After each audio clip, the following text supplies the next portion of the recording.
В градчето от Нидвил животът е съвършено изработен и природата отдавна е отстранена. Здрасти, Тед. О, хей, Одри! Искаш ли да видиш нещо? Уау! Какво е това? Това е гора. Дървета. Някога са расли навсякъде. Добре!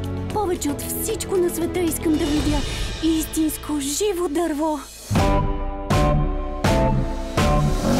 От създателите на Аз проклетникът. Какво ви е прихванало? Какво ли круи?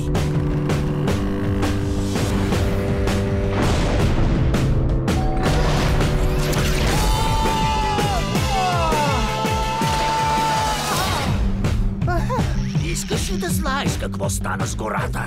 Не знаех, че някой го е грижа. Ами мен! Грижа ме и ми дреме! Всичко започна много, много отдавна.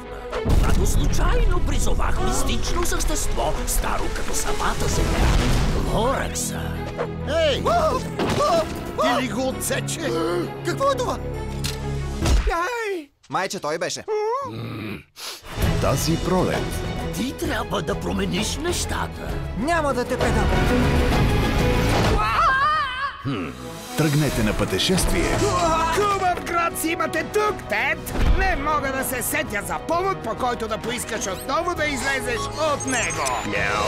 и променете света. Освен ако някой като теб не се загрижи, няма да видим добро, а грижи.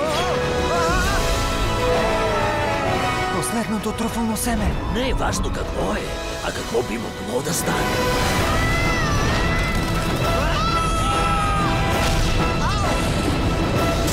По-смело, Тери! Идвам и да те разцелувам. Няма време за това! Ами не знам, аз имам. Лоракс. Кой покани огромния космат фастък? Аз ли съм въстъка? Ще ти разбия носа! Не, ти не би ударил жена? Това е жена? На 3D